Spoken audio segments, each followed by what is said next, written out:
Movie की शुरुआत में हम एक आदमी को ऑपरेशन टेबल पर बंधा हुआ देखते हैं। यहाँ पर इस आदमी के साथ कोई ऑपरेशन नहीं हो रहा था, बल्कि इसे टॉर्चर किया जा रहा है। तभी एक सर्जन इस आदमी के सीने को चीरकर उसके अंदर नमक को डाल देती है। उसके सर से एक केमिकल निकल रहा था जो वह सर्जन उसे जमा कर रही थी। उस आदमी को तब तक टॉर्चर किया गया जब तक वह मर नहीं जाता। इसके बाद हम 4 दोस्तों के ग्रुप को देखते हैं जो कैंपिंग करने के लिए आए थे। इनमें से एक लड़के का नाम निक था और उसकी वाइफ और उसके साथ में उसके 2 दोस्त थे जिनका नाम टोनी और कैथी था। निक की वाइफ ने निक को नहीं बताया था कि वह प्रेग्नेंट है। रास्ते में यह लोग एक गैस स्टेशन पर रुकते हैं जहां पर इनकी मुलाकात होती है डायना नाम की एक लड़की से जिसकी गाड़ी का फ्यूल खत्म हो गया था। यहाँ पर डायना निक से लिफ्ट मांगती है अपने गाड़ी तक जाने के लिए। निक की वाइफ निक को कहती है कि इसे हम लेकर नहीं जाएंगे, लेकिन निक अपनी वाइफ की बात को नहीं सुनता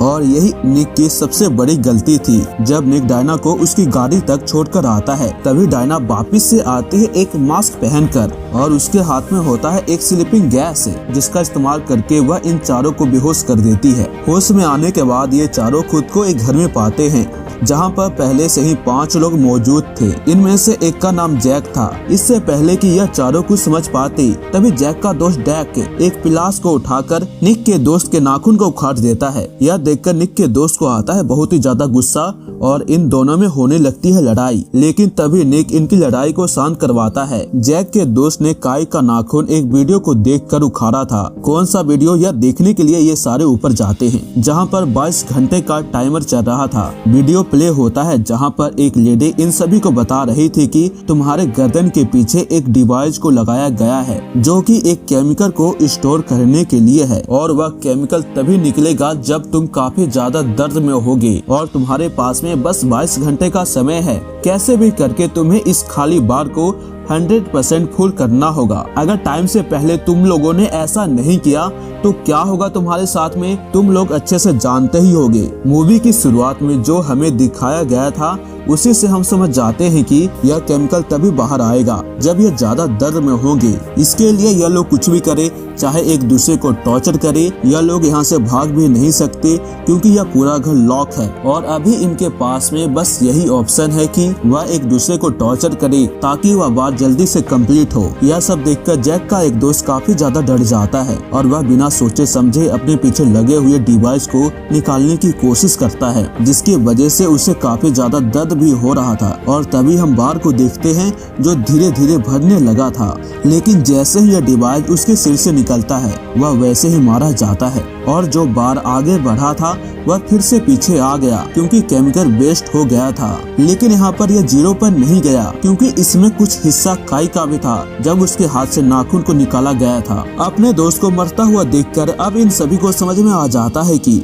उन्हें न तो इस डिवाइस को निकालना है और 22 घंटा से पहले इस बार को कंप्लीट करना है। अब यहाँ पर ये सभी लोग डिसाइड करते हैं कि हम बारी बारी कर एक दूसरे को टॉर्चर करेंगे। लेकिन यहाँ पर सवाल पैदा होता है कि सबसे पहले टॉर्चर होगा कौन। जैक का दोस्त डैक कहता है कि मैं सबसे पहले टॉर्चर होऊंगा क्योंकि उसे जल्दी से अपने बेटे के पास में जाना है। इसके बाद ये सभी लोग एक एक कर जैक को पिटना शुरू करते हैं और लगातार 1 घंटे तक पिटते हैं जिसकी वजह से बार 7.5% तक पहुंच चुका था। इतना करने में इन सभी को काफी ज्यादा समय भी लग रहा था और इसी के साथ ये लोग थक भी चुके थे। इनके पास में आसान तरीका यह था कि यह वहाँ पर रखे हुए औजारों का यूज करके जल्दी से बार को कंप्लीट करे। यह सब देखकर डैक को एहसास हो जाता है कि उसने सबसे पहला नंबर लेकर गलती की है क्योंकि सबसे पहले सारे एक्सपेरिमेंट उसी के साथ में होंगे। यहाँ पर सबसे पहले टॉर्चर करने के लिए आती है कैसी। कैसी के टॉर्चर करने के तरीके से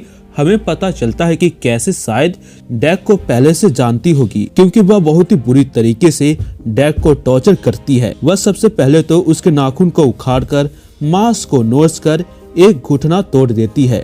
इतना सब कुछ करने के बाद भी वह रुकती नहीं। निक को बीच में आकर उसे रोकना पड़ता है। यह सब कुछ तो होना ही था क्योंकि इन्होंने तो टॉर्चर की लिमिट सेट नहीं की थी। निक कैसी को समझाता है कि अगर हम एक दूसरे को ऐसे ही टॉर्चर करेंगे तो जीतने के बाद भी क्या फायदा, हम यहीं पर फंस कर रह जाएंगे। कैसी तो कहती है कि मुझे तो टॉर्चर करना था जो मैंने किया, लेकिन यहाँ पर कैसी जोश जोश में भूल गई थी कि उसका भी बारी आने वाला है। डैक बेहोश हो गया था जिसके बाद ये सभी लोग उसे होश में लाते हैं। इतना सब कुछ करने के बाद भी कैसी कहती है कि हमें इसे यहीं पर छोड़ देना चाहिए और हमें किसी का इंतजार करना चाहिए, कोई तो हमें यहाँ पर लेने के लिए जरूर आएगा। लेकिन यह सब कहने से पहले कैसी शायद भूल चुकी थी कि उसके पीछे एक डिवाइस को लगाया गया है। अगर वह टाइम से पहले अपने टास्क को कंप्लीट नहीं करेगी तो इसका भी वही हश्र होगा जो इसके दोस्त के साथ में हुआ। इसके बाद फिर से वही सवाल उठ जाता है कि अब अगला नंबर किसका होगा। इसके बाद काई किचन में जाकर प्लेट को तोड़कर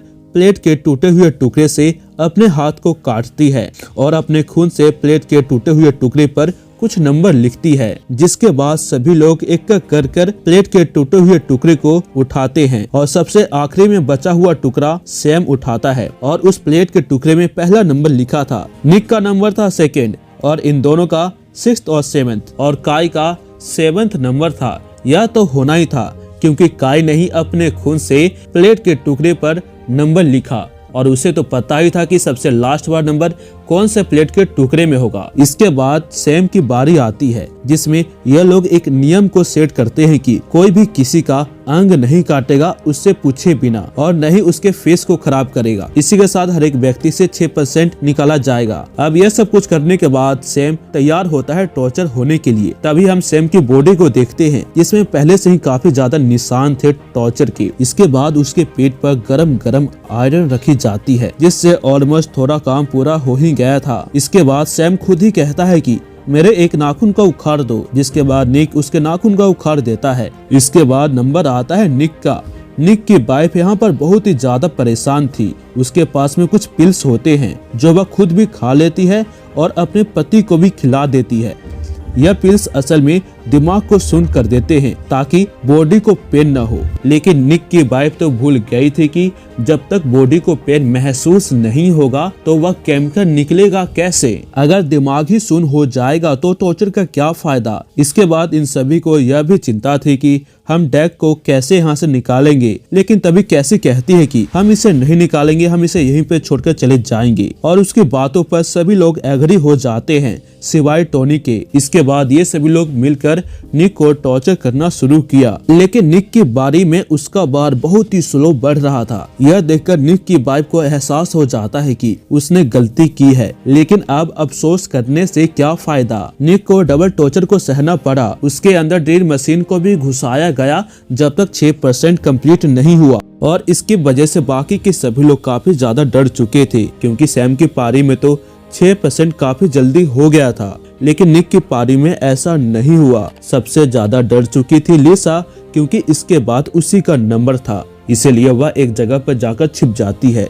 लेकिन सैम और कैसी उसे खींचकर लेकर जाते हैं और उसे टॉर्चर करते हैं। इसी बीच निक को भी होश आ चुका था और वह अपनी वाइफ से काफी ज्यादा नाराज है। लेकिन तभी उसकी वाइफ उसे बताती है कि वह प्रेग्नेंट है और ये सारी बातें कैसी भी सुन ली थी। निक की बीबी के पास में जो पिल बची थी उस पिल को वह डैक को दे देती है क्योंकि उस टाइम पर सबसे ज्यादा जरूरत उसी को था। लेकिन इसमें भी कैसी काफी ज्यादा आनाकानी कर रही थी। लेकिन टोनी उसे एक मुक्का मारकर उसे शांत कर देता है। यहाँ पर निक दोबारा से टॉर्चर होने को तैयार था, लेकिन निक की हालत काफी ज्यादा खराब थी। जिसके बाद टोनी और काया डिसाइड करते हैं कि वह उसके बदले टॉर्चर होंगे और इन दोनों के साथ में निक की बीवी भी आ जाती है और ये तीनों डिसाइड करते हैं कि हम तीनों मिलकर 6% को कंप्लीट करेंगे। यहाँ पर इन तीनों को खोलते हुए पानी में हाथ डालना था, लेकिन काया ऐसा नहीं करती। एक बार निकालने के बाद यह दोबारा से खोलते हुए पानी में अपना हाथ डालते हैं। लेकिन तभी वहाँ पर कैसी आ जाती है। कैसी एक चाकू से टोनी को जान से मारने की कोशिश करती है, लेकिन तभी वहां पर निक आकर उसे बचाता है। इसी बीच टोनी के ऊपर खोलता हुआ पानी भी गिर गया था, जिससे जाहिर सी बात है कुछ परसेंटेज तो बढ़ा ही होगा। अब यहाँ पर 47% कंप्लीट हो चुका है और इनके पास में था 5.5 घंटे। अब यहाँ पर बारी आती है कैसी की और सभी लोग कैसी को टॉर्चर करने के लिए काफी ज्यादा बेकरार हैं। कैसी इसकी वजह से काफी ज्यादा घबरा गई थी और वह एक औजार से लिसा के गर्दन को काट देती है, जिससे जाहिर सी बात है कि लिसा के मरने से मीटर का परसेंटेज भी घटा होगा।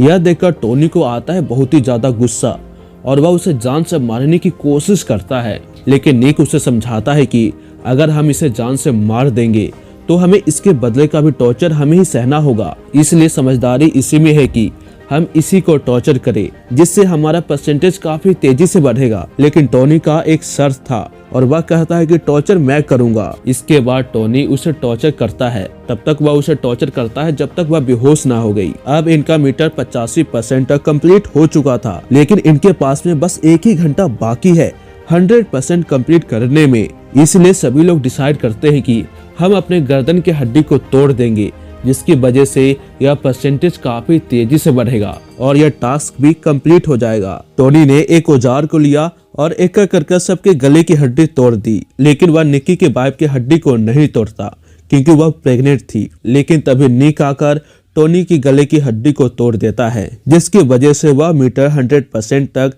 फिल हो चुका था। इसके बाद एक वीडियो प्ले होता है जहां पर एक लेडी इन्हें बताती है कि तुम्हारा टास्क कंप्लीट हो गया है, इसलिए तुम ऊपर जाकर अपने पीछे लगे हुए केमिकल की बोतल को एक जगह पर रख दो। यह सब सुनकर इन सभी को एक चैन की राहत मिलती है, जिसके बाद ये सभी लोग एक एक कर ऊपर जाते हैं, बाहर निकलते हैं। सबसे पहले लिसा, सैम और कैसी बाहर निकल जाते हैं। इसके बाद निकलता है टोनी। टोनी की चिल्लाने की आवाज को सुनकर निक को शक हुआ और वह उसके पीछे जाता है, जहां पर उसे पता चलता है कि सैम ने सभी को जान से मार दिया है। दूसरी ओर निक की बीबी डैक को निकालने की कोशिश कर रही थी। तभी डैक उसे एक ग्रुप के बारे में बताता है जो एक गोली बनाता है और यह गोली इंसानों को दर्द पहुंचाकर उसके सर से निकलने वाली केमिकल से बनाया जाता है, जिसकी वजह से इसकी हर एक गोली की प्राइस $12,000 की होती है। और मुझे इसलिए पता है क्योंकि मैं इन्हीं गोलियों को बेचता हूँ। इससे पहले कि निक की बीबी इसे बाहर लेकर जाए, यह वहीं पर मर जाता है, जिससे जाहिर सी बात है कि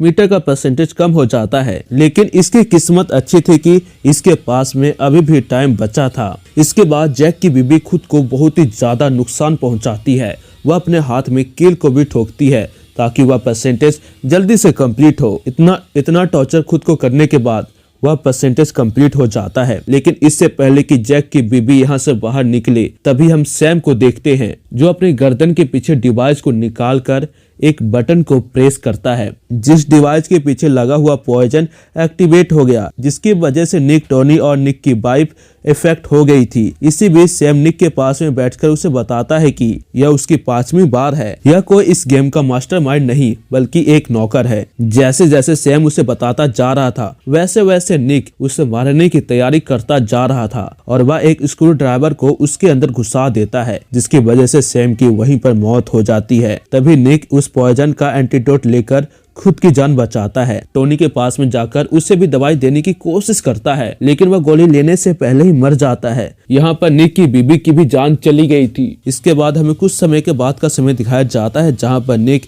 एक गाड़ी में बैठा था और वह डायना का इंतजार कर रहा था और तभी वह डायना को देखता है, जिसके बाद वह उसका पीछा करता है। हम डायना को देखते हैं जिसके हाथ से उसका शिकार निकल चुका था, लेकिन वह निक के जाल में फंस जाती है। निक डायना को अपनी गाड़ी में लेकर वहां से चला जाता है। इसके बाद आगे वही सब होगा जो कुछ भी निक के साथ में हुआ, यानी कि वह उसे टॉर्चर करेगा और उसे जान से मारेगा।